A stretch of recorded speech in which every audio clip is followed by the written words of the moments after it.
Olá a todos, tudo bem? Chegamos agora à nossa última videoaula do caso clínico de histeria da MFON. Então, hoje vamos encerrar, esse capítulo, né, falando dessa paciente Freud, né? Foram ao todos 2 videoaulas, encerrando com esse terceiro, falando dessa paciente. Nós estamos passo a passo estudando dentro da obra do Freud, capítulo por capítulo, vendo texto por texto. Eu acredito que o aluno, o aspirante, o psicanalista que se propôs a estudar de maneira minuciosa esse volume vai pelo menos ter uma noção e uma direção de tratamento para seus pacientes portadores da questão histérica, ou seja, da própria estrutura histérica. Então, para quem já teve aula comigo, no livro do David Zimmerman, Fundamentos da Psicanálise, que também tem um capítulo lá só sobre histeria nas psicopatologias clássicas, e, e, e diagnóstico psicanalítico, acredito eu que juntando essas duas aulas, desses dois cursos diferentes, com esta aula, não somente essa aula do volume 2, o próprio volume já vai trazendo relatos, de pacientes histéricas, como eles estavam lidando com essa questão no período de 1800 até 1900. Então, acredito eu que, de uma forma empenhosa, se dedicando, lendo e relendo as obras, tanto volume 1, volume 2, e também revendo as videoaulas, vai sim ter aí uma direção para o tratamento clínico, tá bom? Então, na página 110 do volume 2, iremos começar. Não fui eu, mas o Dr. Brauer quem recebeu notícias dela cerca de 7 meses depois. Seu estado de saúde continuara bom durante vários meses, mas depois havia voltado a piorar como resultado de um novo choque psíquico. Sua filha mais velha, durante a primeira estada de ambas em Viena, já havia tido, como a mãe, câimbras no pescoço e ligeiros estados histéricos. Em particular, porém, sofrera de dores ao andar em virtude de uma retroversão do útero. Lembrando que há vários estudos hoje, a partir da psiquiatria, da neurociência, principalmente a psiquiatria, acerca da histeria. Lembrando que a psiquiatria rompeu com a psicanálise no começo do ano 2000. Ela não anda mais de mão dada com a psicanálise. Se vocês observarem, essa psiquiatria não tem nada a ver com a psiquiatria clássica. Hoje, existem 2 grupos de psiquiatras. Um grupo clássico, que ainda bebe da psicanálise, e é um outro grupo que realmente está nessa questão, como diz o Lacan, do discurso do mestre, tendo que dar satisfação à sociedade, sobre a questão das patologias, para amenizar a angústia do outro, Então, os próximos DSM-10 CID-10 que serão lançados e que já estão sendo lançados são discursos completamente de justificativa, mas quem deseja fazer um estudo mais minucioso sobre histeria, indico que tenha, de preferência, bons dicionários de psicanálise, principalmente desses que trabalham com cadeia temática. Eu trabalho com de 12 volumes, que é um dicionário internacional de psicanálise. Ele trabalha com cadeia temática. Também, se puder adquirir uma enciclopédia psicanalítica e outros livros relacionados ao assunto, para começar a estudar a partir do útero. A história do útero, né, é um assunto muito importante para quem pretende trabalhar a questão da feminilidade da mulher na clínica. Então, deixo aqui essa dica para vocês.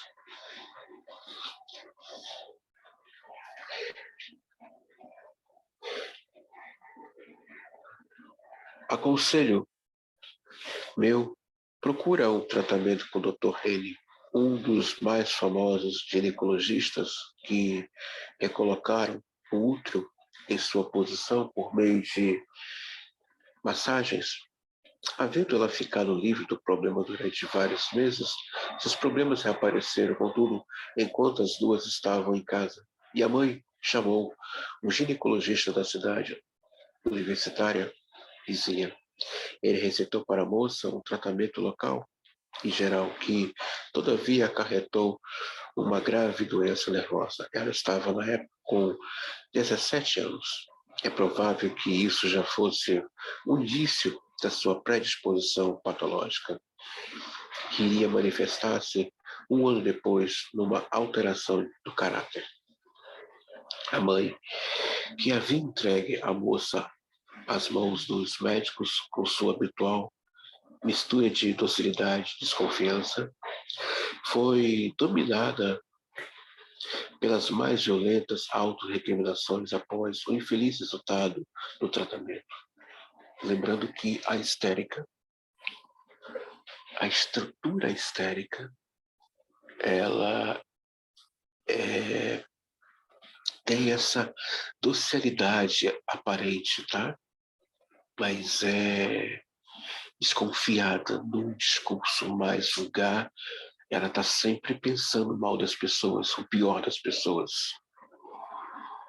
tá? Tanto a histérica quanto o narcisista, eles estão sempre pensando o pior do outro. É muito comum nessas duas estruturas você encontrar a mentira como hábito e como hobby deles, tá bom? Então, a histérica vai se apresentar como uma pessoa dócil, simpática, amorosa, mas, ao mesmo tempo, está desconfiando e descartando tudo que você está falando, porque ela acredita que uma coisa que ela tem de base é a certeza de tudo. Ela tem certeza de tudo, né?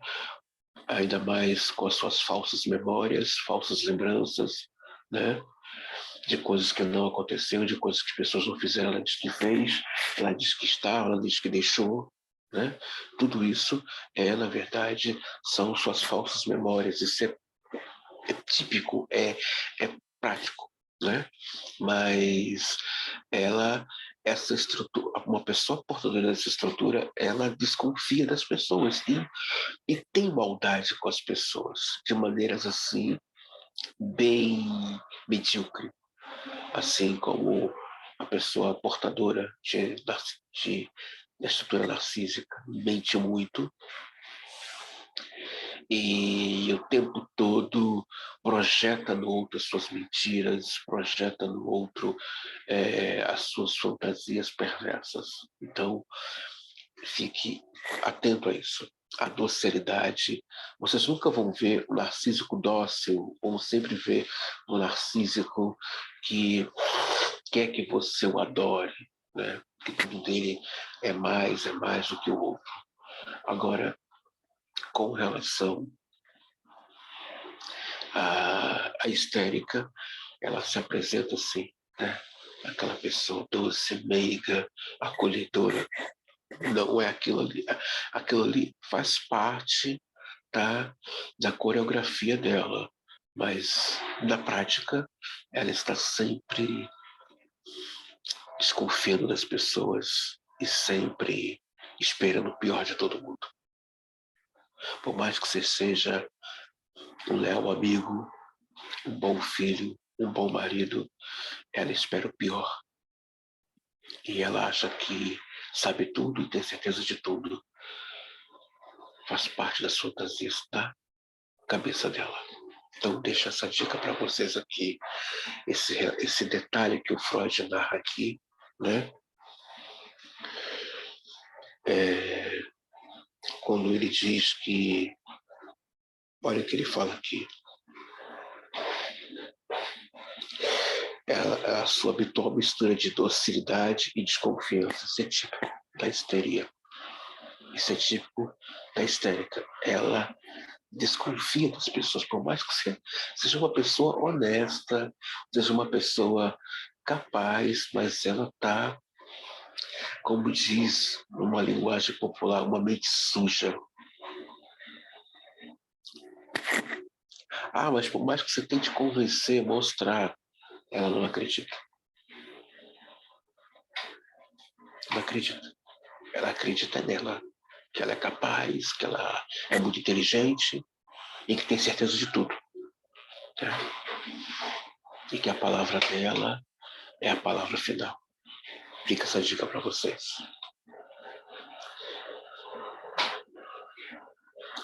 A mãe que havia entregue a moça às mãos dos médicos, que habitualmente né, uma associação de ideias que não tinha investigado, levou à conclusão de que o Dr. N,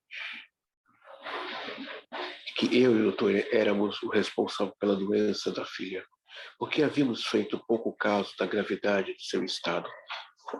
Outro ponto aqui que quero falar com vocês é estar atento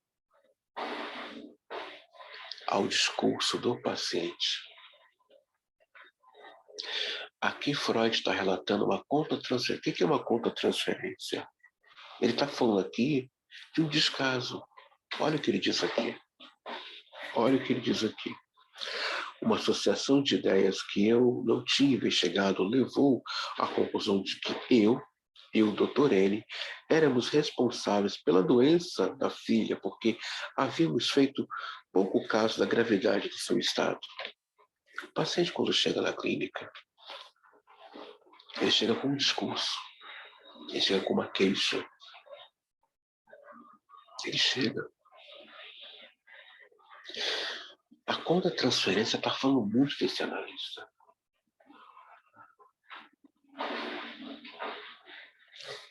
Principalmente se ele já está sentindo incômodo de que a análise não passa. É uma contra-transferência. É uma contra-transferência. É uma contra-transferência. O que diferencia um tratamento clínico é a escuta. Ah, eu quero ideal de clínica. Opa, mas analista não segue essa ideia de ideal de clínica. O momento em que você se autoriza um analista, você já é uma clínica. O que faz a clínica acontecer é o desejo do analista frente à transferência. Sem transferência não tem análise. Uma clínica diferenciada começa pela escuta.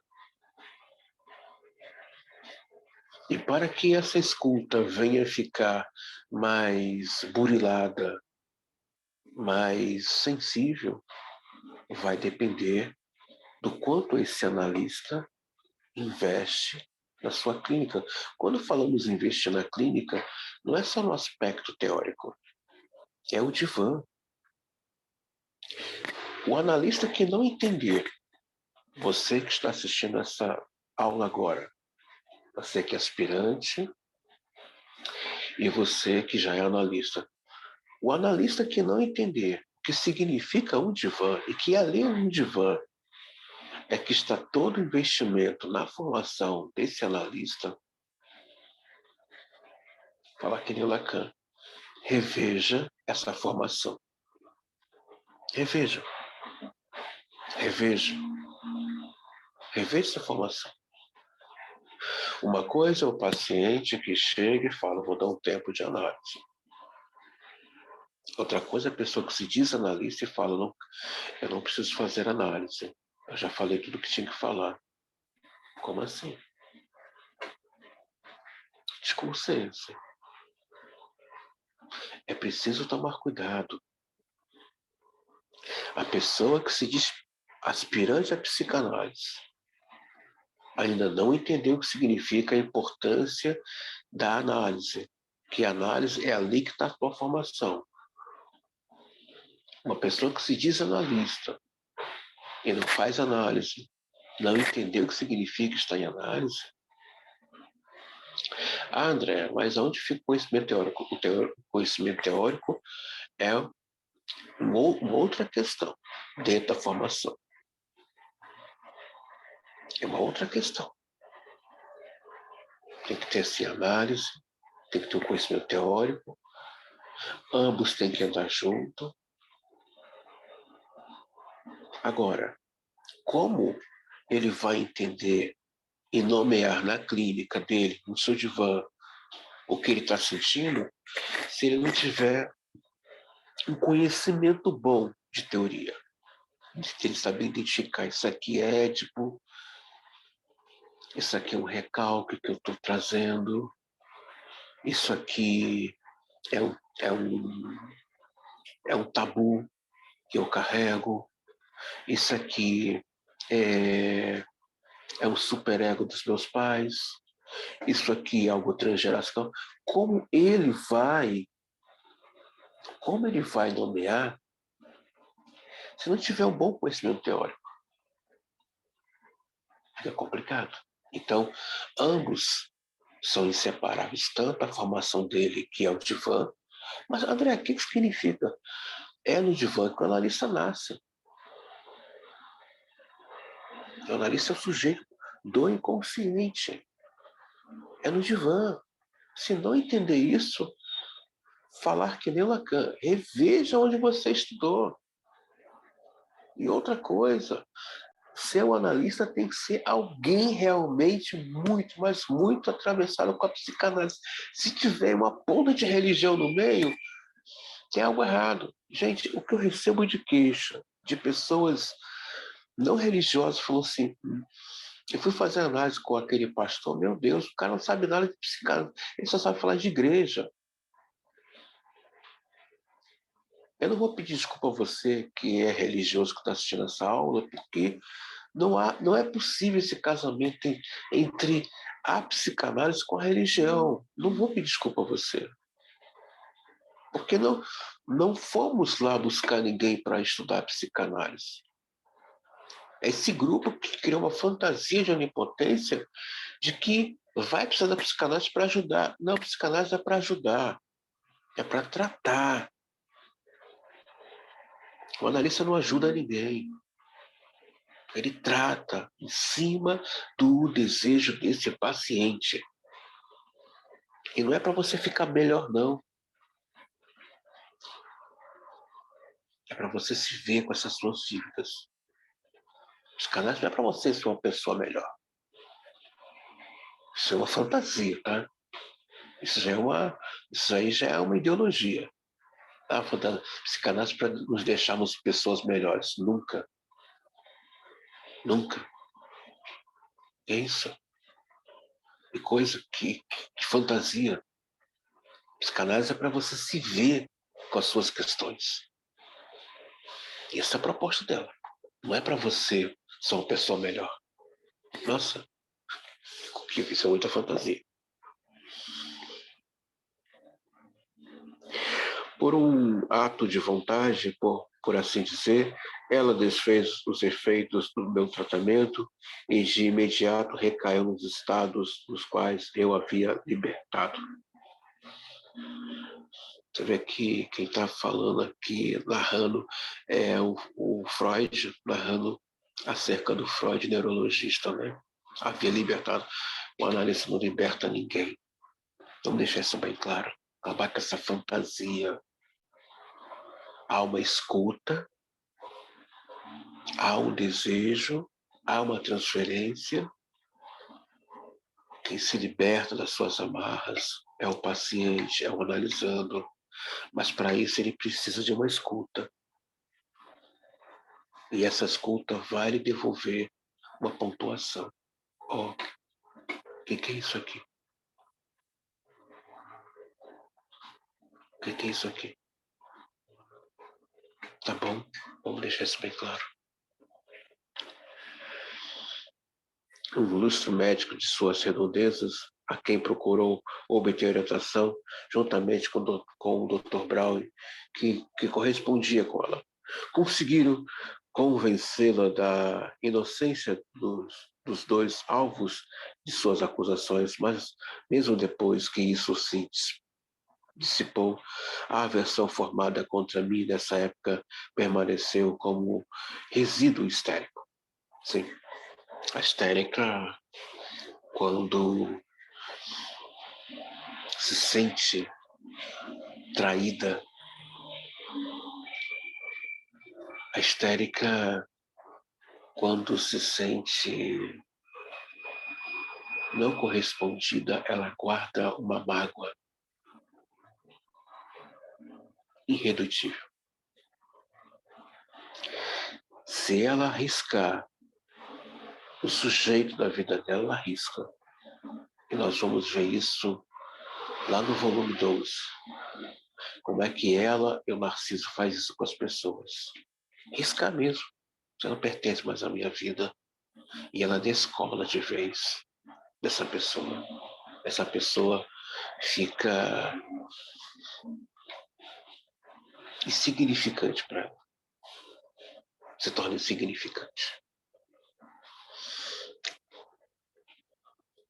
E ela declarou que lhe era impossível iniciar o tratamento comigo.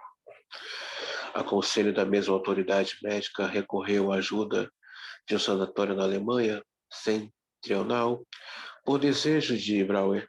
Expliquei ao médico encarregado as modificações da terapia hipnótica que eu julgara eficazes no caso dessa paciente. Essa tentativa de transferência falhou completamente. Desde o início, ela parece ter mostrado uma disposição contrária ao médico. Esgotava-se na resistência ao que quer que fosse feito por ela. Ficou deprimida, perdeu o sono, o apetite e só se recuperou depois que uma amiga sua, que foi visitá-la no sanatório, na verdade, a sequestrou às escondidas e tratou-a em sua casa. Pouco tempo depois, exatamente um ano após seu primeiro encontro comigo, ela estava de novo em Viena e mais uma vez se entregou a meus cuidados. Achei muito melhor do que esperava pelos relatos que recebera por carta. Podia movimentar-se, estava livre da angústia e grande parte do que eu conseguira um ano antes ainda se mantinha. Sua principal queixa era com relação aos frequentes estados de confusão.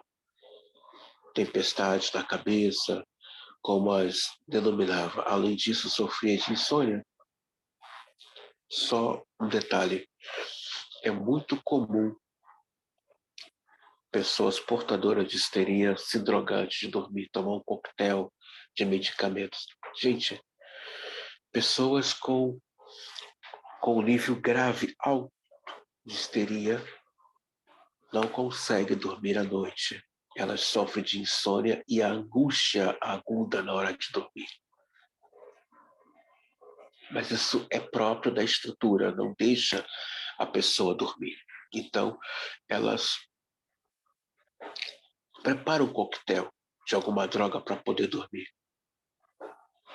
Toma, algumas vezes, medicamentos, nem sempre receitado por um psiquiatra. Então, quero deixar bem claro para vocês aqui, olha aqui que o Freud está nos trazendo, tá? A mente, a cabeça da histérica é uma tempestade. Hoje ela está bem, daqui a pouco, amanhã ela acorda em guerra com o mundo todo. Página 111, pessoal. Página 111, tá? Gente, tá aqui a dica para vocês, na página 111, tá? Na página 111 tá aqui a dica para vocês. Olha aqui. É um estado de confusão. Ele relata que a cabeça dela é como fosse uma tempestade, tá? E ela tinha essa questão de insônia. Então, deixando essa dica aqui para vocês. Meu Deus, o que tem com aquela pessoa? Hoje ela tá bem, amanhã ela acorda, tá em guerra com o mundo. Meu Deus, que pessoa é essa que não consegue dormir, fica andando pela casa a noite toda, né? É muito comum ouvir relatos de mulheres que falam assim: à noite eu não consigo dormir. Eu não consigo dormir. Eu conheci uma pessoa que, quando eu estava fazendo autoescola, ela disse assim: eu arrumo a casa toda e à noite. Quando todo mundo vai dormir, eu lavo roupa, eu encero a casa, eu limpo os móveis. Eu não sei como é que as pessoas lidam com isso, né? Porque tem barulho. E ela limpa a casa a noite toda. E no outro dia, quando amanhece, ela vai dormir. Isso são sinais de histeria. A histérica, ela tem dificuldade de dormir à noite, porque ela sofre de profundas angústias e tormentos mentais. Ela sofre. Por isso é muito comum pessoas que têm um nível altíssimo de histeria, não é? Se drogar, tomar um coquetel, ou até mesmo se embriagar com alguma bebida alcoólica, tipo um conhaque, um vinho, cerveja, né? Para que ela apague de vez e não veja nada. E quando a histérica dorme, ela não vê nada, ela não sente nada. Ela apaga. Então, fica essa dica para vocês aqui na página 111, tá, gente? São dicas clínicas, tá? Relatos clínicos que o Freud está aqui nos trazendo sobre essa estrutura, como ela é de verdade, tá bom? E se você quiser saber um pouco mais, tá? Eu recomendo o livro do David Seaman, Fundamentos da Psicanálise. Lá tem um capítulo só sobre histeria, e um outro livro de um curso que eu já dei para alguns dos meus alunos que se encontram aqui nesse curso, sobre diagnóstico psicanalítico, tá bom? Lá tem um capítulo só sobre histeria, mostrando detalhes como agem pessoas portadoras dessa estrutura. Sentir-se triste numa determinada hora do dia, esse era o horário habitual em que o inverno pudera visitar a filha da casa da saúde. Gaguejava e emitia um estalido com grande frequência e esfregava as mãos como se estivesse enfurecida. E quando lhe perguntei se estava vendo muitos animais, apenas respondeu: fique quieto. Ou seja, tudo aquilo que o Freud, né, ele acreditava que pela hipnose ele tinha resolvido, voltou tudo. Voltou tudo. Tudo voltou. Percebeu? É algo do estado inconsciente. Nosso papel não é eliminar o sintoma. Tem casos que tem que tratar, tem casos que tem que deixar.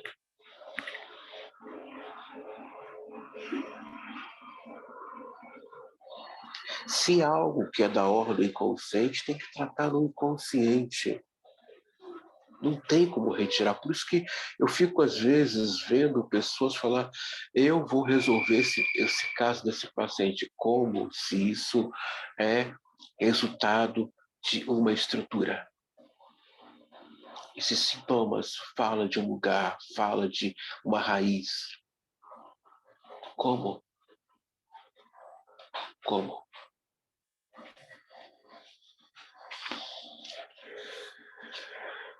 A minha primeira tentativa de induzir a hipnose cerrou os punhos e exclamou: não deixarei que me aplique nenhuma injeção antipérica.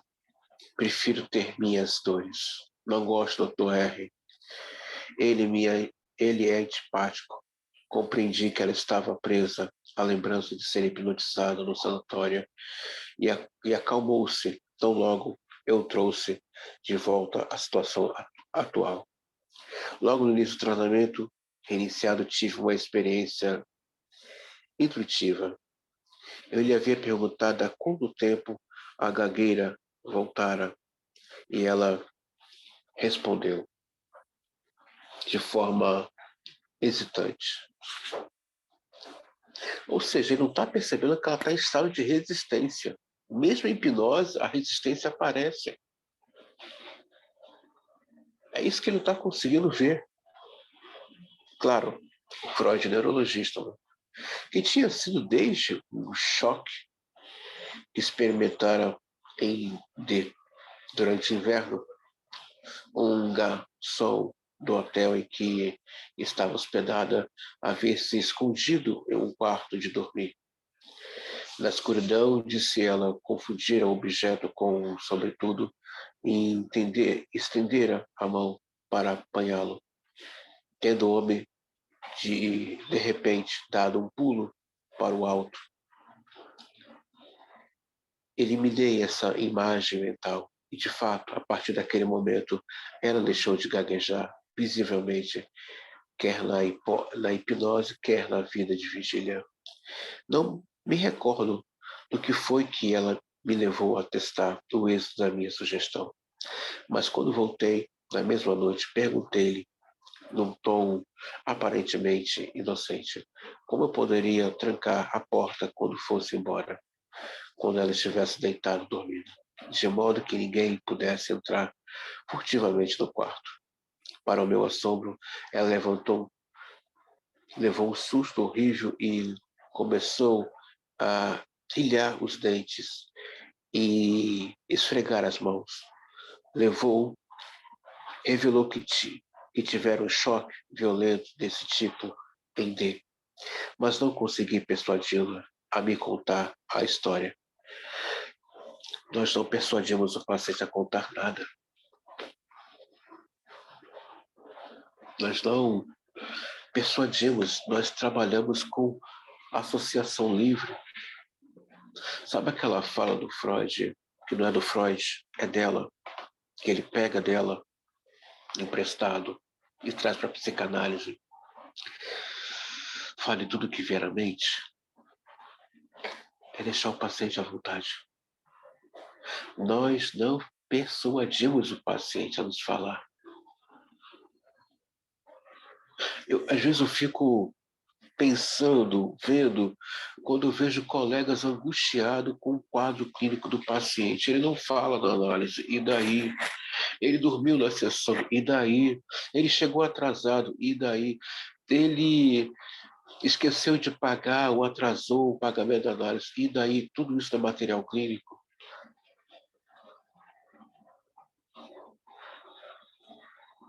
É interessante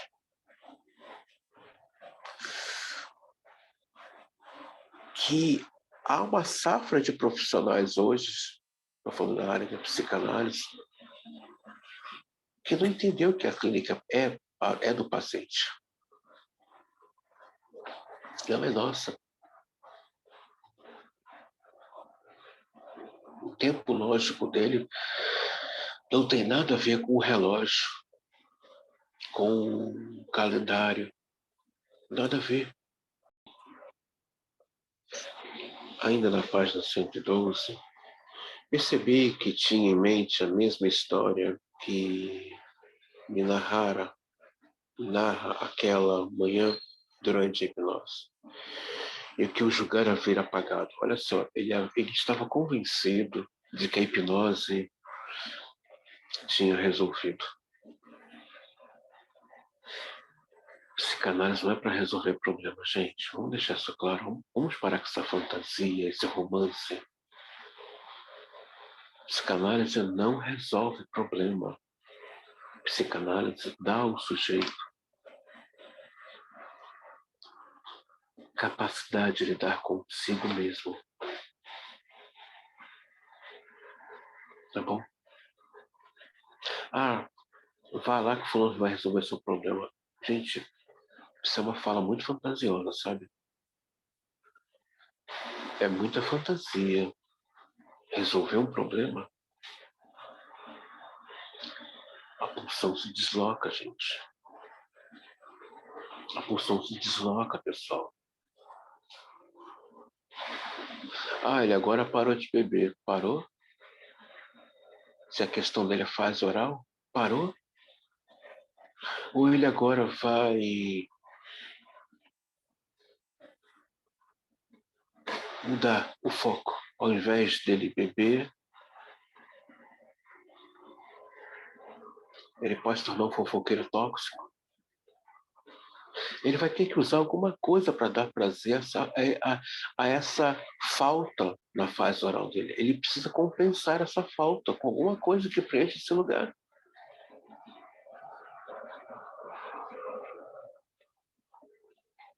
Ah, o problema dele é a fase oral vai ser resolvido. Como? Como? Eu estou disposto a ouvir. Como? É muito sério. As coisas que a gente ouve aí fora, e que se você não tiver uma escuta bem afinada, a pessoa acaba comprando aquele discurso, validando aquela fala. O Freud estava convencido, e cada vez mais essa paciente frustra o Freud demais. É graças a ela que a psicanálise aparece. E ele está frustrado. Eu pensei que eu apaguei. Como vai apagar se nada do inconsciente escapa? Nada escapa desse inconsciente. Como vai apagar se nada escapa desse inconsciente? É como tentar jogar algo num quarto escuro ou colocar debaixo do tapete. Aquilo ali vai ficar ali. Até criar uma crosta. Nada se perde do inconsciente. Ah, eu recalquei. Ok, você recalcou, você reprimiu, está no inconsciente, daqui a pouco volta. Aquilo que o Freud fala, o retorno recalcado. Vai voltar.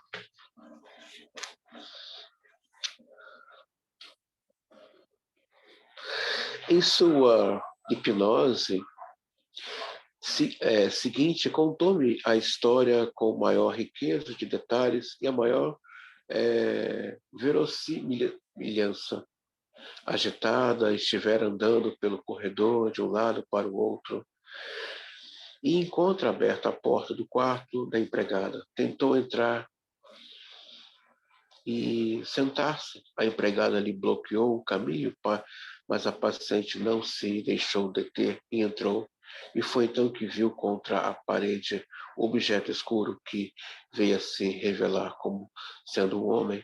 Evidentemente, o fator erótico dessa pequena aventura é que a levar a fazer um relato falso da mesma. Isso me ensinou que uma história completa sobre hipnose não produz nenhum efeito terapêutico. O que o Freud está querendo dizer aqui, gente? Ora, o que o Freud está narrando aqui sobre hipnose, sobre coesão, tudo que está sendo dito a esse outro sem ele ter uma autonomia que vai vir de retorno pela metade. Na transferência, que é um fenômeno psíquico, é o paciente que desenterra tudo com as suas próprias mãos. É o paciente que traz tudo, mas ele traz tudo porque ele está numa transferência com esse analista, gente. Ele está numa transferência, ele está no conluio clínico. O analista está ali, vibrando, querendo que a análise aconteça, querendo que o discurso do analista apareça. É óbvio que tudo vai vir espontâneo. Mas olha o que ele fala aqui, olha o que ele diz aqui, que é bem sério. Quero deixar isso aqui para você. Olha o que ele fala na página 112. Isso me ensinou que uma história incompleta sob hipnose não produz nenhum efeito terapêutico. O que o Freud está querendo dizer aqui? Efeito terapêutico. Passe terapêutico. O efeito terapêutico é quando o paciente tem um insight. Opa, em cima de muitas vezes, uma pontuação de um analista. O que é isso aqui? E a pessoa teve um insight na hora, às vezes no set analítico, após a análise. Lembrando, a análise não acaba quando o paciente desliga a câmera ou quando sai realmente do set analítico físico. Não, não acaba. A análise continua. O que é o efeito terapêutico, o efeito de análise ou efeito de um passe analítico? O que é isso? É quando o paciente chega à sua verdade. É isso. Os relatos são dormência, crise de choro, o corpo fica mole. Ele teve um contato com a sua verdade. É essa a verdade que vai transformá-lo. Mas tudo isso são processos, são passo a passos. Ver a verdade dele só vai libertá-lo se ele abraçar essa verdade. É isso que falamos. Ele está sob efeito terapêutico. Ele teve um contato com ela. Isso não quer dizer que ele abraçou ela. Aquela coisa do impacto, do choque. Mas isso é dentro de uma transferência, dentro de uma associação livre, dentro de uma entrega espontânea. Por isso que nós acreditamos que sem transferência não tem análise. E se tem análise, o analista tem que trabalhar mesmo. Tem que trabalhar. Tem muito material ali para ser trabalhado.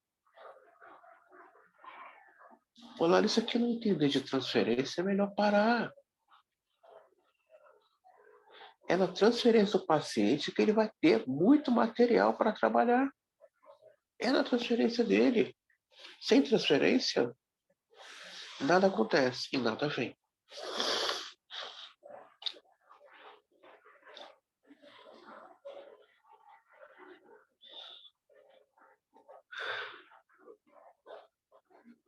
Acostumei-me a considerar incompleta qualquer história que não trouxe nenhuma melhora. Aos poucos, tornei-me capaz de ler nos rostos dos pacientes e eles não estariam ocultando uma parte essencial de suas confissões. O trabalho que tive de levar a efeito com ela nessa ocasião consistiu em lidar, por meio da hipnose, as impressões desagradáveis que ela recebera durante o tratamento da filha. Quando sua própria estada no sanatório, ela estava cheia de raiva, reprimida pelo médico que a tinha obrigado, sob a hipnose, e soletrar a palavra sapo, e me fez prometer que jamais faria dizer isso. A esse respeito, aventurei-me a fazer uma brincadeira prática numa de minhas sugestões a ela. Esse foi o único abuso da hipnose, aliás, um abuso muito inocente, cuja culpa para com essa paciente tenho de confessar. Assegure-lhe que sua estada no sanatório se tornaria tão remota para ela que nem sequer conseguiria lembrar-se do nome e sempre que quisesse referir-se, ela hesitaria em entre e assim por diante. Isso efetivamente aconteceu. E logo o único sinal remanescente de sua inibição da fala foi sua incerteza sobre esse nome. Por fim, após a observação do Dr. Brauer, alivia dessa paramnésia compulsiva. A gente não alivia paciente. Nós não aliviamos o paciente. Ah, meu paciente está nervoso, eu preciso acalmá-lo. Deixa ele nervoso. Meu paciente chegou angustiado. Eu preparei um chazinho, um calmante. Deixa. Meu paciente chorava compulsivamente. Deixa chorar. Que angústia é essa de querer socorrer o outro? Nós não socorremos ninguém, isso é coisa de neurótico obsessivo.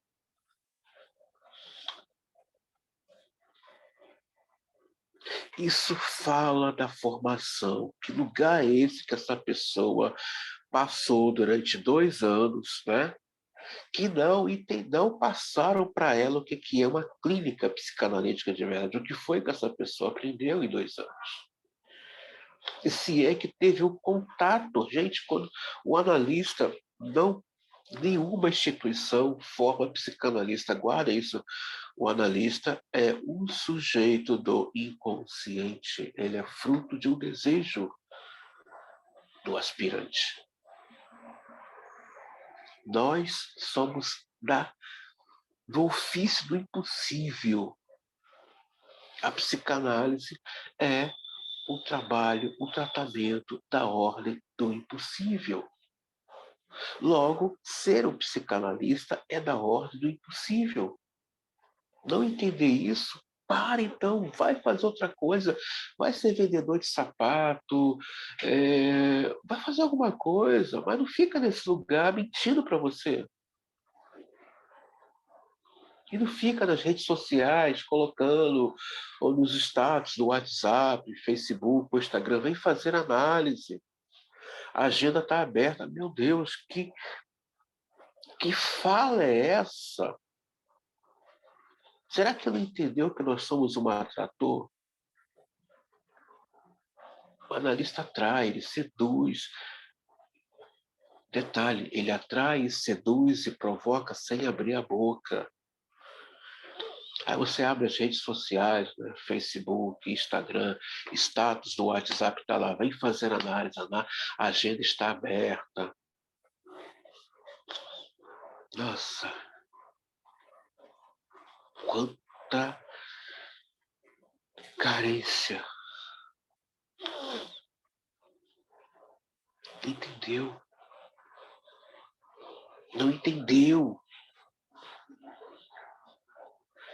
Eu uso as redes sociais para divulgar textos psicanalíticos, meus cursos. Eu não coloco lá, vem fazer análise. Isso parte do outro, não de mim. Isso não parte do André, é parte do outro. Parte do desejo do outro, não é uma coisa provocada. O analista não provoca. Outro dia eu vi uma coisa que eu falei, não acredito. Dentro da grade, né, de uma escola tinha lá marketing. Como provocar, como chamar pacientes. Oi? Não acredito que eu estou vendo isso aqui. Tinha lá marketing psicanalítico. Eu não vou dizer o nome da instituição, né, mas acredito que hoje, como tudo na internet, vaza. Acredito que alguns de vocês vão acabar descobrindo.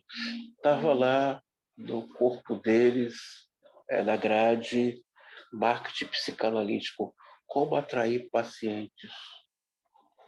Eu pensei, e ainda penso, que o paciente vem pela via da invocação, já que o analista está no desejo do analista.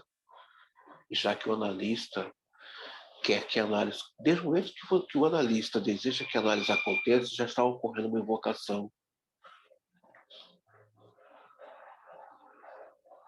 Mas isso vai muito do quanto esse analista tem de tesão pela clínica e o quanto ele acredita cegamente nesse processo psíquico inconsciente. Quando eu vejo pessoas colocar nas redes sociais, vem fazer análise, a agenda está aberta, eu mais uma vez falo que nem Lacan, não entendeu a clínica e tem algo errado com essa formação e vou além. A instituição. A instituição. Então, quando eu vejo essas coisas, vem fazer análise, eu não vejo nenhum problema você tirar uma foto, fazer um vídeo do seu espaço clínico. Isso para quem vê de fora, caramba, que consultório legal, né? Eu não vejo nada demais. Você tirar uma foto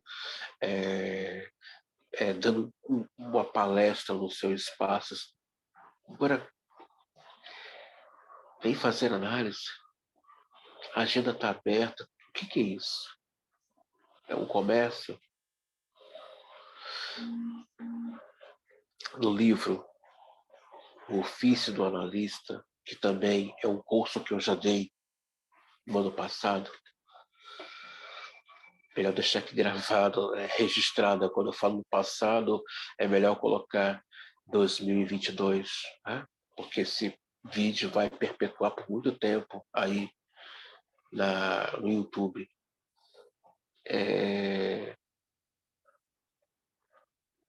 Tá lá um capítulo mostrando que psicanálise não é um comércio. Ela não responde ao mercado de trabalho. Não responde. Mais uma vez eu deixo aqui essa fala para você que é aspirante, você que é analista. Reveja a sua clínica. Reveja se seu...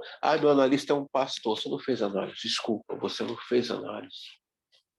Você fez alguma coisa ali masturbatória para o ego dele. Na psicanálise não é para religioso, psicanálise é para cabeças pensantes. André está dizendo que o religioso não pensa, não pensa, não. Desculpa, não pensa. Ele acha que pensa. Se pensasse, não colocaria ninguém dentro de quatro paredes. Porque ali é o puro discurso do mestre. Psicanálise entende de maneira lógica, por favor. Entendam isso. Psicanálise é uma vivência, é um laboratório vívido. Isso é psicanálise.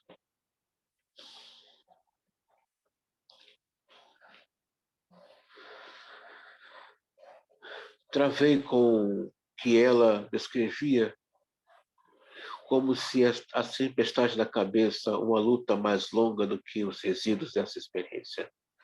Quando a vi pela primeira vez num desses estados, estava deitada no sofá com as feições transtornadas e todo o corpo em permanente agitação. Ficava a pressionar a testa com as mãos e a chamar em tons de súplica e desânimo o nome M, que era o de sua filha mais velha, e também o seu. Lembrando que Fanny é o nome real dela, tá, gente? Esse nome aqui é um nome fantasia que o Freud coloca para proteger. Então, se o nome dela na vida real era Fanny, logo sua filha mais velha também era Fanny, tá bom? Sob hipnose, confessou-me que esse estado era uma repetição dos numerosos acessos de desespero pelas quais se vira dominada durante o tratamento da filha. Quando, depois de passar horas tentando descobrir algum meio de corrigir seus efeitos negativos, não se lhe apresentava nenhuma saída. Quando em tais ocasiões sentia que seus pensamentos ficavam confusos. Estou na página 113, tá, pessoal? Para quem está com a obra aí, tá bom? Já em PDF não sei a página, tá, gente? Mas aqui, nesse livro, volume 2, eu já na página 113.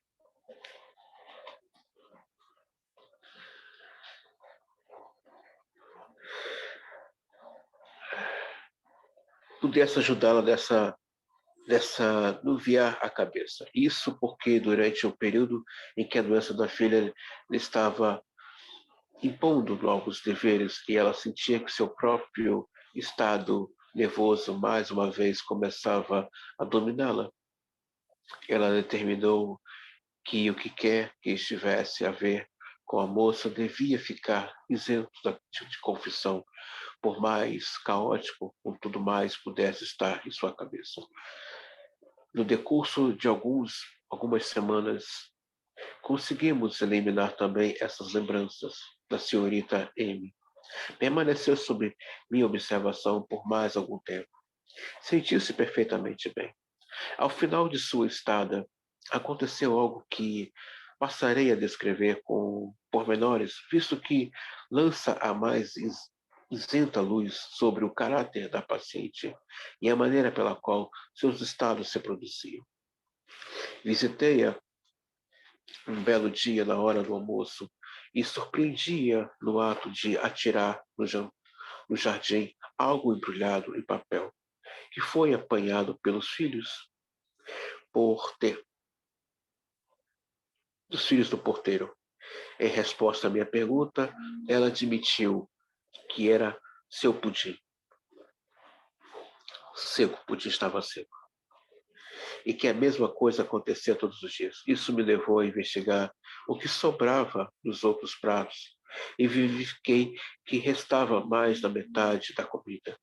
Quando lhe perguntei por que comia tão pouco, respondeu que não tinha o hábito de comer mais e que passava mal se fizesse.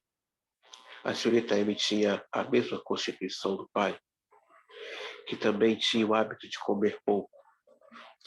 Quando lhe perguntei o que bebia, disse-me que só podia tolerar líquidos espessos como leite, café e chocolate. Beber água comum ou mineral lhe perturbava a digestão. Isso tinha todos os sinais de uma escolha neurótica. Tirei uma amostra de sua urina e verifiquei que estava altamente concentrada e sobrecarregada de uratos. Percebe que agora Freud chega a um outro ponto da questão histérica. Esse atravessamento com a figura do pai.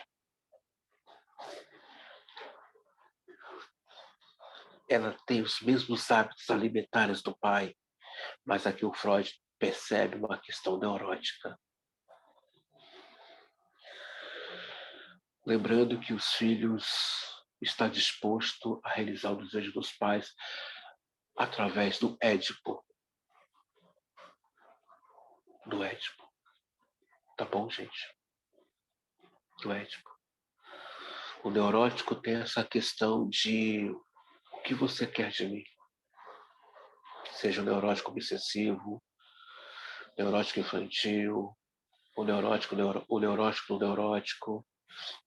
de guerra, o neurótico pandêmico, o neurótico do fracasso.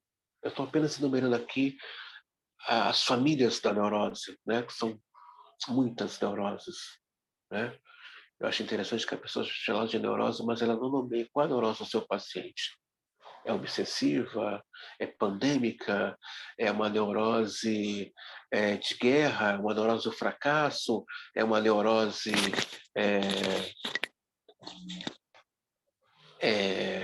infantil. Qual a neurose desse paciente? É como falar de histeria. Que tipo de histeria? Histeria alfa ou histeria beta? Ou seja, aquela que está à frente ou aquela que se submete?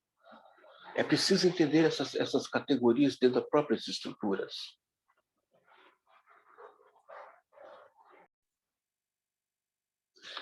Ainda na página 114, tá?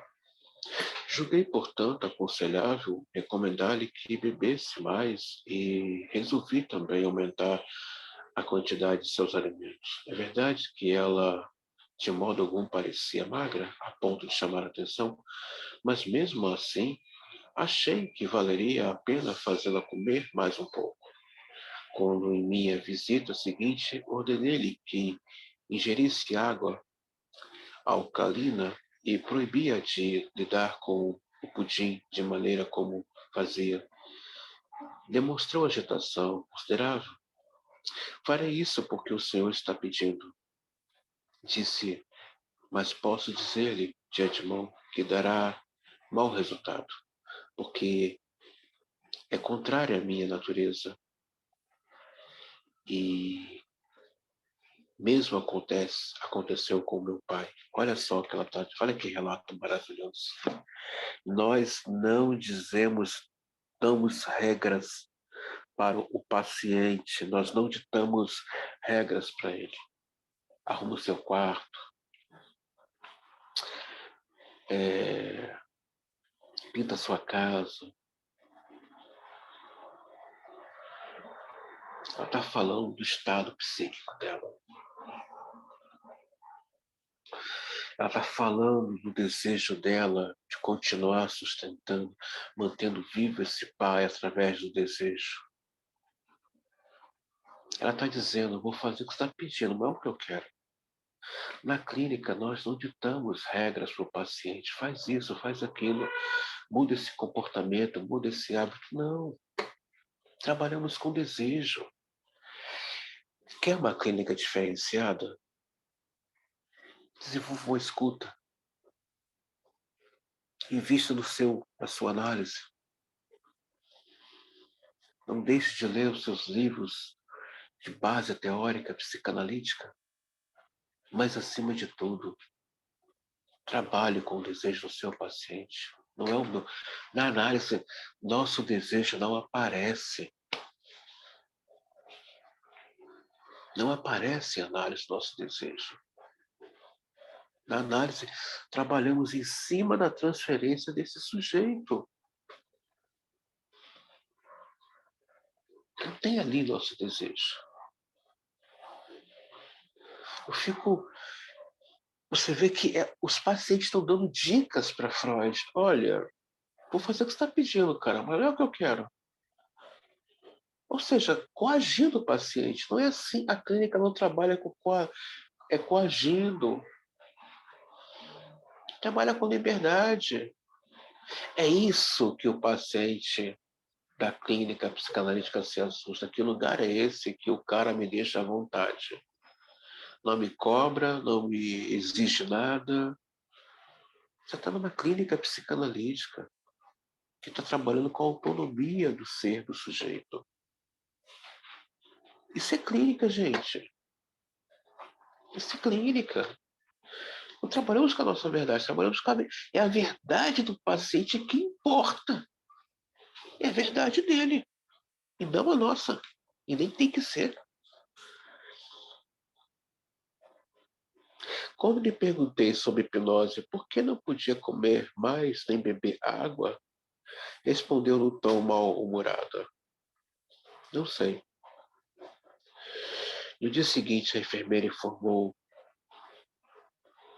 que ela havia comido tudo o que lhe fora servido e bebera um copo de água alcalina. Mas, mas encontrei a própria senhorita M numa profunda depressão e num estado de humor muito irritado. Queixou-se de sentir dores gástricas muito violentas. Eu lhe disse o que aconteceria, ela respondeu a ele. Sacrificamos todos os bons resultados pelos quais vimos lutando há tanto tempo.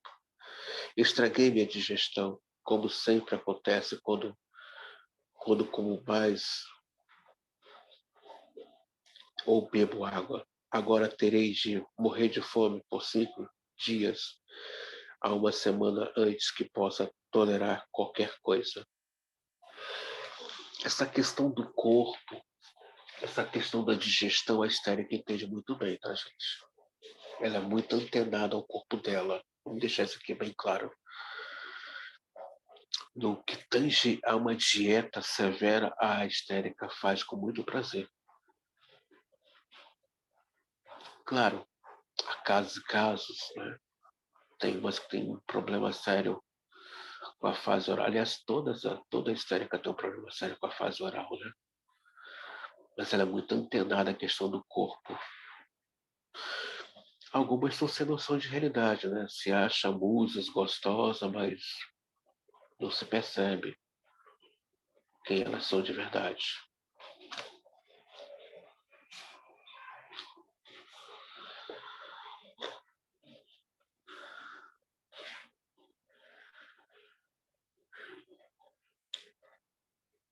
Ficou claro que essa explicação minha não causou nela a mais leve pressão, pois quando logo depois tentei lhe fazer dormir pela primeira vez, não consegui provocar hipnose.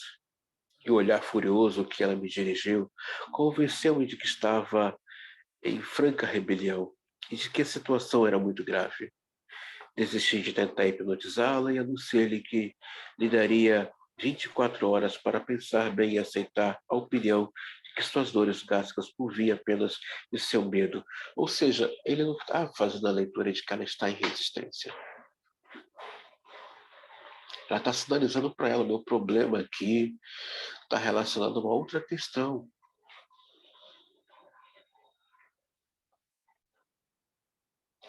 Na análise, a gente não inventa formas de curar o paciente, até porque ele que se cura. Na análise, você vai fazer uma entrevista e nessa entrevista você vai ali ver a direção do tratamento, que nós vamos rever de novo essa aula na obra do Freud, embora já dei esse curso lá no Zimmermann, a direção do tratamento dentro do legado freudiano. E caminhamos, vamos caminhar, vamos caminhar. Finta a moda. Freud está apanhando muito aqui da M for mãe e da M for filha. Ela está dizendo: cara, para, não sou minha mãe não. Eu não sou minha mãe. Isso que ela está dizendo.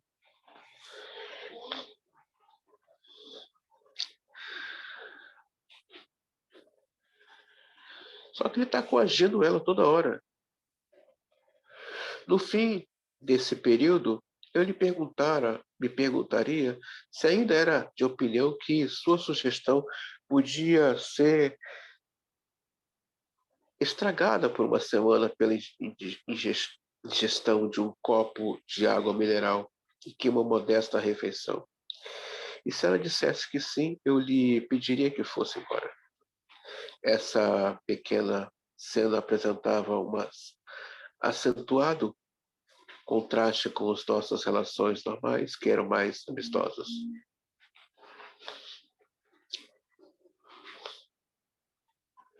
É interessante isso que a gente está vendo aqui, né? Ainda na página 114, para a página 115, encontrei a 24 horas depois, dócil e submissa.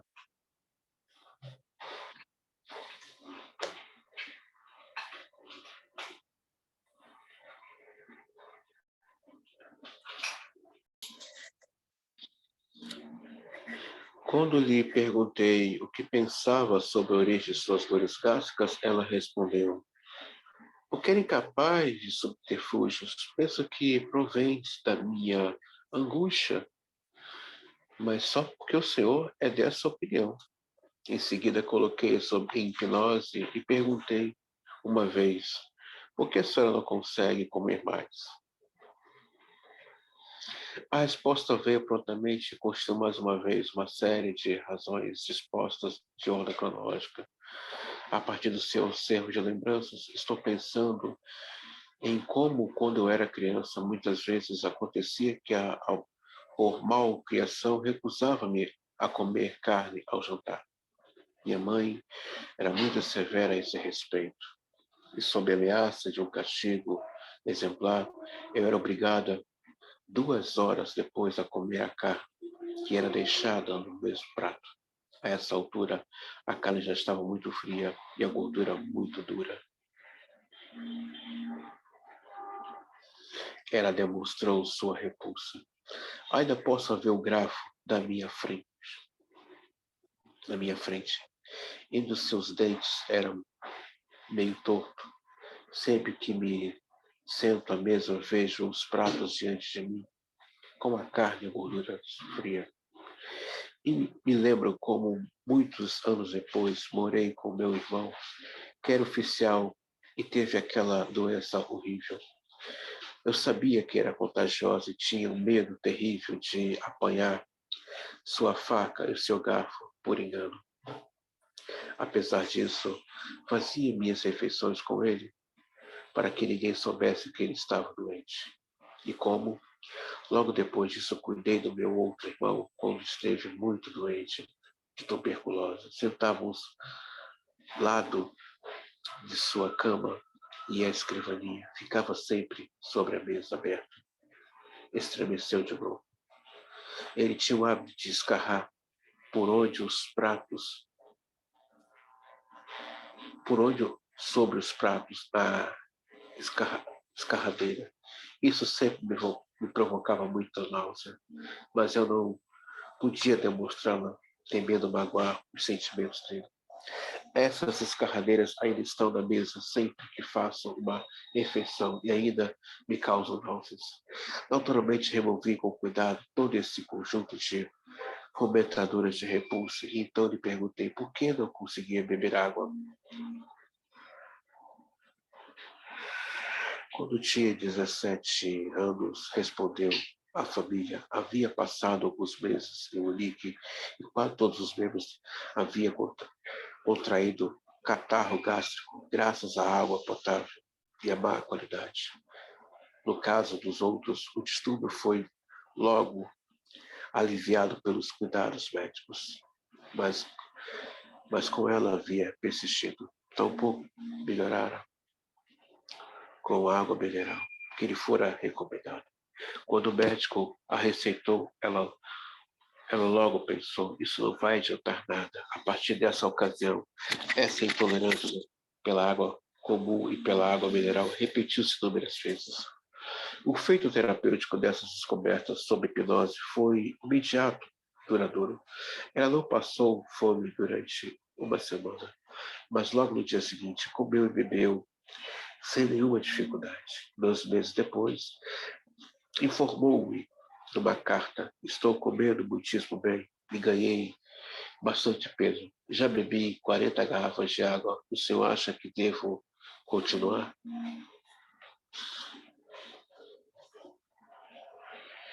Perceba que ela está numa captura narcísica.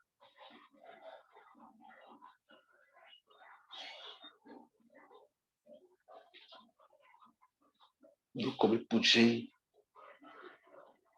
porque lembra o catarro. Não bebe água, porque lembra episódios de sofrimento.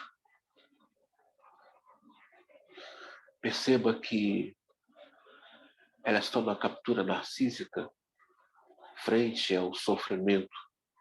Ao invés do alimento ser algo da ordem do acolhimento da vida de Emifon, o acolhimento estava associado a sofrimento, a abandono, a dor. Perceba como ela vê o alimento. Emifon não tem uma memória, não tem uma captura do alimento pela via do acolhimento, porque quando ela cometia alguma pirraça, sua mãe lhe fazia comer carne fria e gordurosa. A associação que ela tem de comida é de abandono. O primeiro alimento que nós temos é o leite.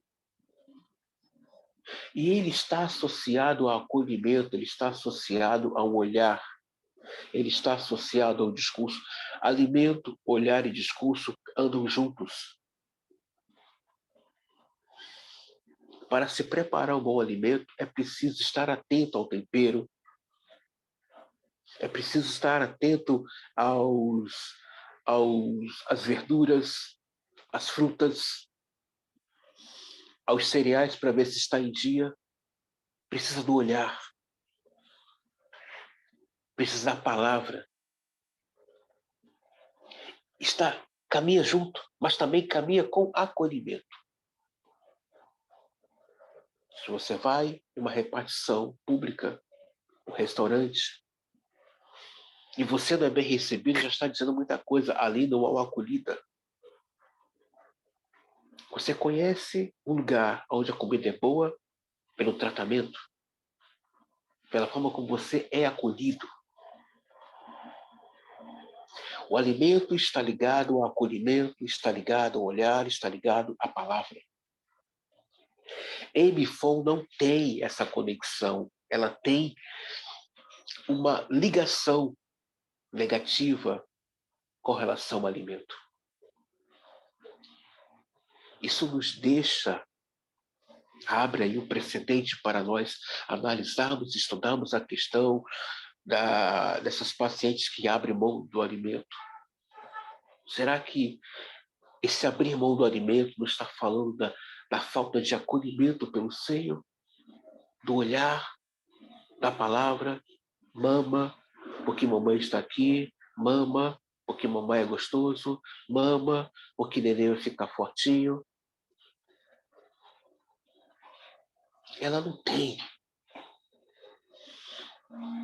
Ela não tem, desde criança, Amy Fong, esse casamento com o alimento. Não lhe foi apresentado um acolhimento pela via do alimento. E essa história se repete ao cuidar de irmãos moribundos. Perceba o sofrimento dessa mulher. Estava ligado ao afeto. Ela tinha um desafeto alimentar. Ela tinha um desencontro com a fase oral.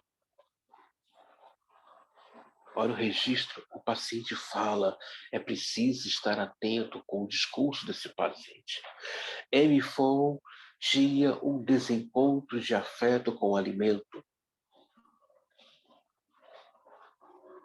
Aí hoje eu fico vendo gente querendo tratar gastrite, querendo tratar esses pacientes que não têm apetite, que abrem mão da comida. Você deu uma olhada na infância? Como diz a Clay, o Winnicott, dê uma olhadinha lá. Como diz o Sandro Ferenczi, você sondou um pouco esse útero? Dê uma passeada nesse úterozinho?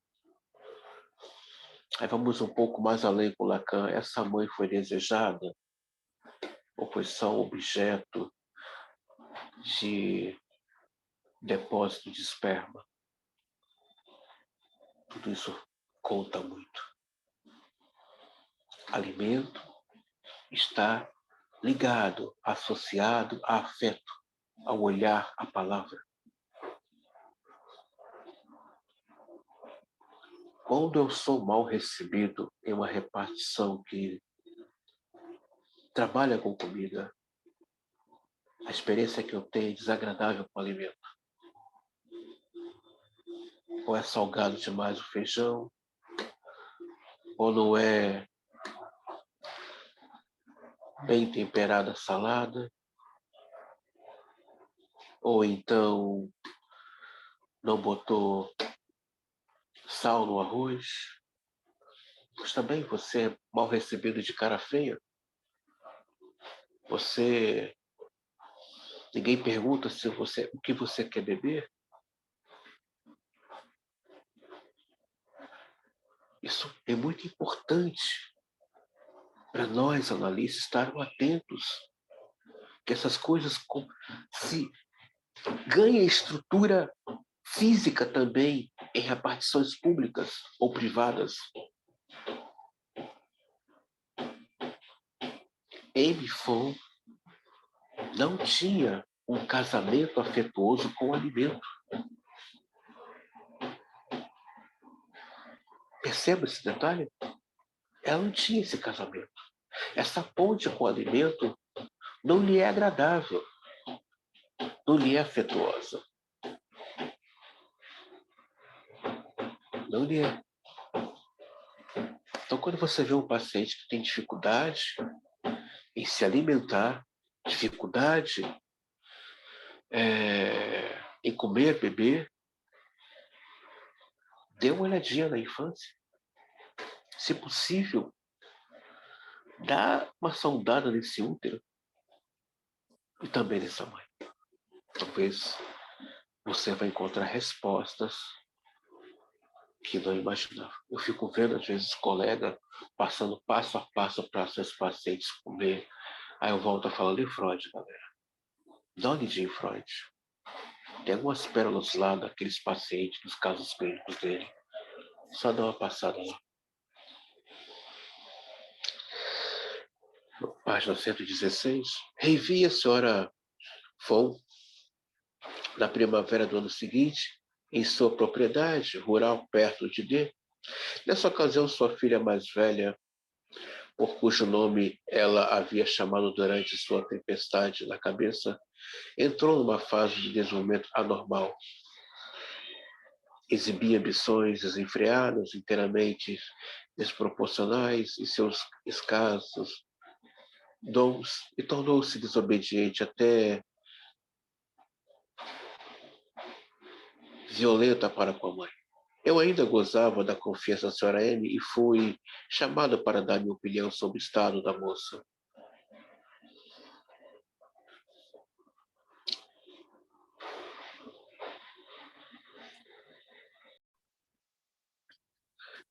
Ainda na página 116, tive uma impressão desfavorável da alteração psicológica que se processara na jovem e para chegar a um prognóstico. Também tive que levar em conta o fato de que todos os seus meio-irmãos e irmãs, os filhos do primeiro matrimônio do seu orfão, tinham sucumbido à paranoia. Também na família de sua mãe não faltava uma hereditariedade neuropática, embora nenhum de seus parentes mais próximos houvesse desenvolvido psicose coronel.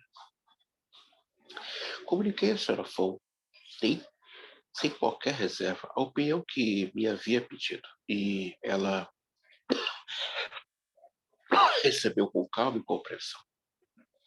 Ela havia engordado e sua saúde era florescente.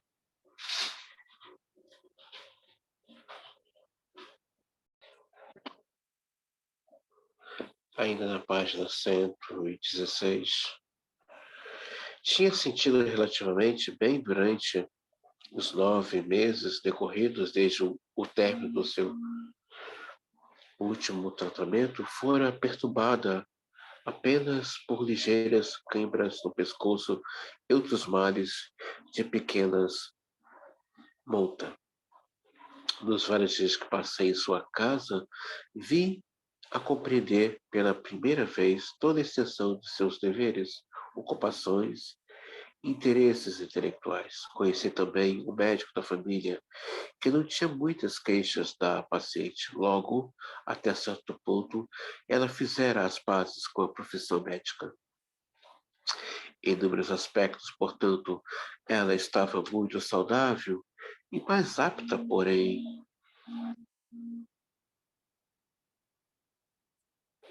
apesar de todas as minhas sugestões de melhora, verifica-se pouca alteração em seu caráter fundamental. Ela não parecia ter aceito a existência de uma categoria de coisas sem importância. Sua inclinação para atormentar era muito pouco menor do que na época do casamento. E tampouco sua disposição histérica estivera estagnada durante esse bom período. Ela se queixava, por exemplo, de uma impossibilidade de fazer viagens de trem, de qualquer duração.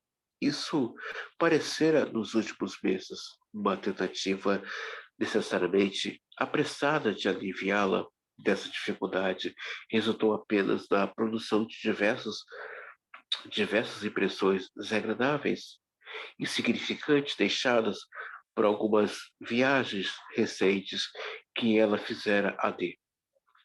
Em suas imediações, entretanto, ela parecia relutar em ser comunicativa sobre hipnose. E comecei, mesmo, a suspeitar de que estava a ponto de afastar mais uma vez da minha influência e de minha finalidade secreta de sua inibição em relação aos trens era impedir que fizesse uma nova viagem a Viena. Ora, o que o Freud não está conseguindo ver aqui é a resistência dela. O que o Freud não está conseguindo ver aqui é o material que ela está fornecendo para ele daquilo que ela não está dando conta. É esse.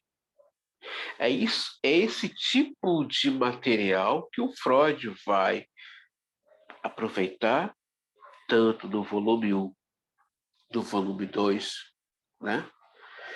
E vai fazer uma releitura dentro de um ponto de vista psicanalítico. É isso que ele vai aproveitar. O analista é o sujeito do inconsciente. É o sujeito que nada escapa da sua percepção clínica e tudo dentro do seu laboratório clínico é material de análise, é material de investigação. Isso sim é um trabalho psicanalítico.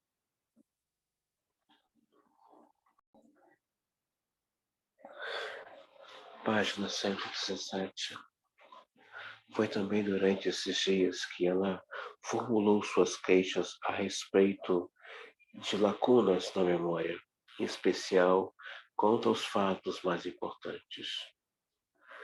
Dou-te concluir que o trabalho que executara 2 anos antes tinha sido inteiramente eficaz e duradouro. Um dia, ela passeava comigo por uma avenida que se estendia da casa até uma enseada no mar e me arrisquei a perguntar se o caminho costumava ficar infestado de sapos. Como resposta, ela me lançou um olhar de censura, embora não acompanhado de sinais de horror. Ampliou isso um momento depois, com palavras, mas os daqui são reais. Durante a hipnose que induzi para lidar com a sua inibição a respeito dos três, ela própria pareceu insatisfeita com as respostas que me deu e externou o temor de que no futuro era possível que fosse menos obediente sobre a hipnose do que antes.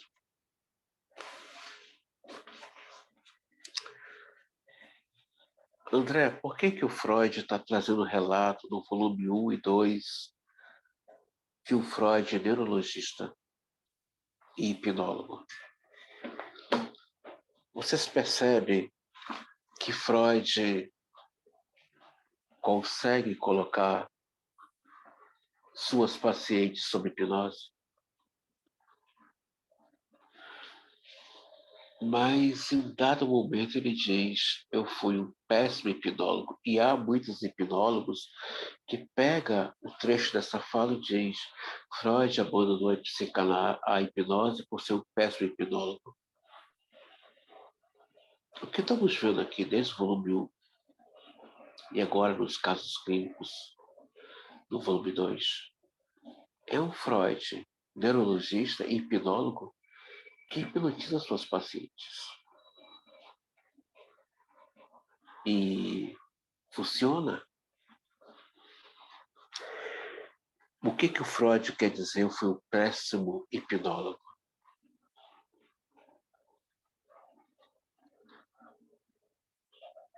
Freud está falando do fracasso da hipnose,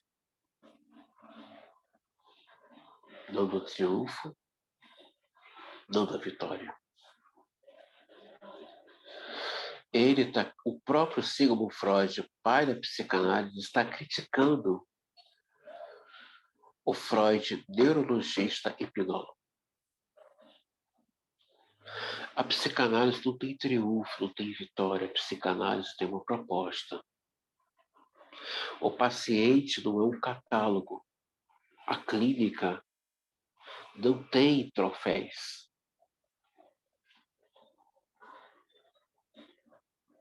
Não trabalhamos com catálogo. Não trabalhamos com essa questão de que esse paciente é o troféu.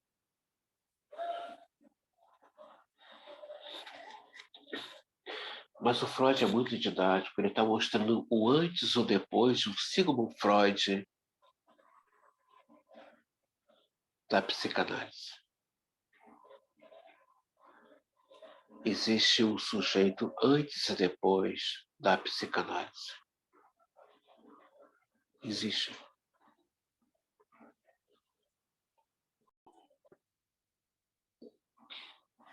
Página 118, discussão. A menos que tenhamos, o primeiro lugar, chegado a um acordo completo sobre a terminologia em jogo, não é fácil resolver se um caso particular deve ser considerado como sendo histeria ou de alguma outra neurose. Referi-me aqui às neuroses que não são do tipo puramente neurastênico. Ainda temos a de guardar a mão orientadora que fixara nos marcos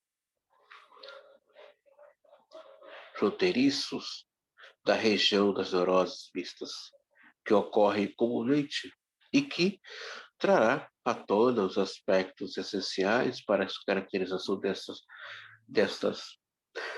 Por conseguinte, se ainda estivermos acostumados a diagnosticar uma histeria, no sentido mais estrito do termo, por sua semelhança com os casos típicos já conhecidos, dificilmente poderemos questionar o fato de que o caso da senhorita M. Fon era de histeria, caráter brando de seus delírios e alucinações, enquanto em suas outras atividades mentais permaneciam intactas. A modificação de sua personalidade e de seu acervo de lembranças, quando encontrava um estado de sonambulismo artificial e anestesia, em sua perna dolorida, certos dados elevados em sua anamnese, sua nefralgia ovariana, etc. Não adianta, não admitem dúvida quanto à natureza histérica da doença ou pode, pelo menos, da paciente, se alguma questão pode ser levada a apenas graças a um aspecto particular do caso, que também dá oportunidade para um comentário de vitalidade geral, como explicamos na comunicação preliminar, que aparece no início deste volume. Consideremos os sintomas histéricos como os efeitos de resíduos de excitações que atuaram sobre o sistema nervoso como trauma. Não há permanência de resíduos, o que Freud chama de resíduos, Lacan chama de restos, tá, gente? O que Freud chama de resíduos clínicos psíquicos, Lacan vai nomear como restos. Só mudou a nomenclatura. Resíduos para restos.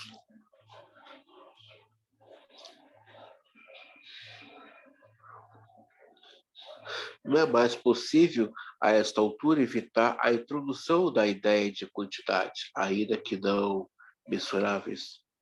Devemos considerar o processo como uma soma de excitação atuando sobre o sistema nervoso. Se transformassem em sintomas crônicos na medida em que não fossem empregada às ações externas na proporção de sua quantidade. Ora, estamos habituados a verificar que na histeria uma parte considerável dessa soma de excitação do trauma é transformada em sintomas puramente somáticos. Foi essa característica da histeria, por tanto tempo, atrapalhou o seu reconhecimento como distúrbio psíquico. Se, para sermos breves, adotamos o termo conversão para designar a transformação da excitação psíquica em sintomas somáticos crônicos, que é tão característica da histeria, podemos então dizer que o caso da senhora Amy Fogg apresenta apenas uma pequena quantidade de conversão. A excitação, quando Freud fala de excitação, gente, é um prazer, é a predisposição. É isso que ele está falando aqui. Quando ele fala de excitação, ele fala de prazer desse sujeito nesse mal-estar. É isso que ele está falando. Vamos pensar juntos aqui. O Freud está postulando os pilares da psicanálise, tá, gente? Claro que a obra está aberta para que todo psicanalista que se aprofundou na teoria possa apresentar novas teorias em cima de uma obra que está aberta. Ela não está fechada. E nem pode, né?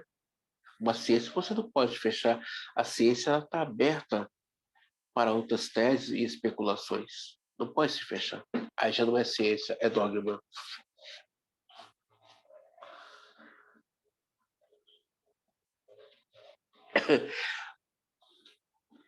A excitação, que era originalmente psíquica, permaneceu em sua maior parte nessa esfera, e é fácil compreender que isso lhe confere uma semelhança com outras neuroses.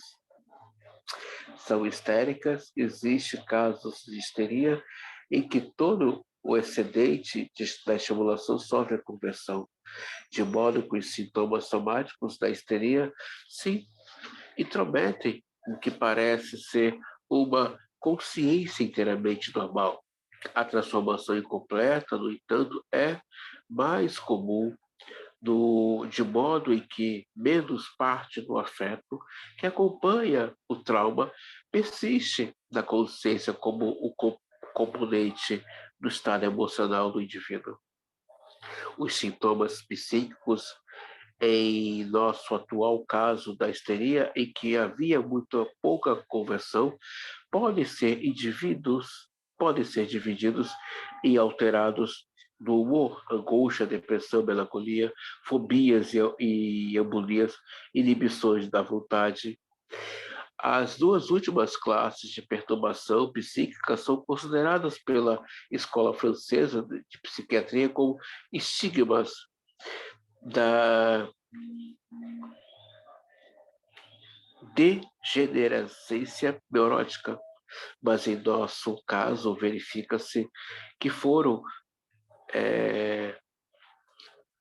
suficientemente determinadas por experiências traumáticas. Essas fobias e embolias eram, na sua maior parte, de origem traumática, como mostrarei com detalhes.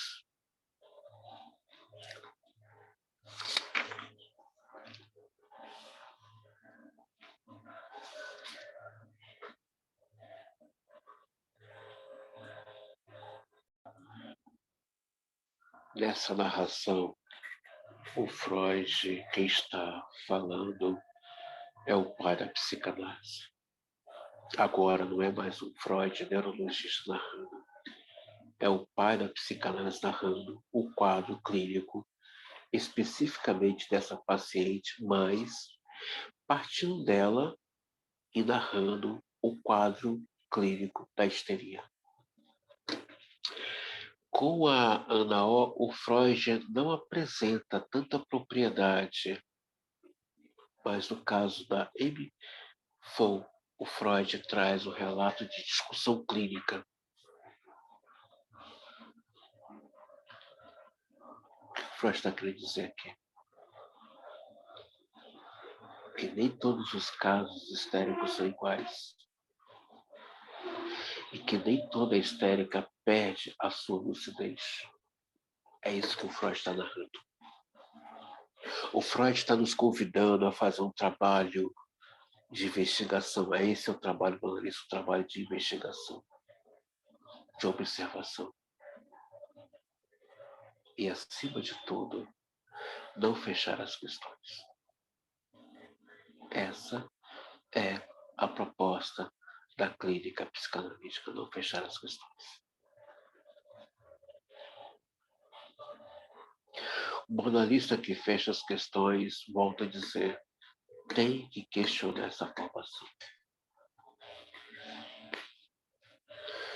Gente, a clínica é muito vasta. São 7 escolas. Eu incluo a 8ª escola, que é do Jung, embora ele mudou para a psicologia analítica, mas é uma psicanálise, porém no inconsciente coletivo. Freud sai do coletivo para o pessoal, o Jung sai do pessoal para o coletivo, mas é preciso entender, é preciso ler a obra para você entender e compreender esse teórico. Uma coisa é ler a obra do teórico, outra coisa é você ler a vida do teórico.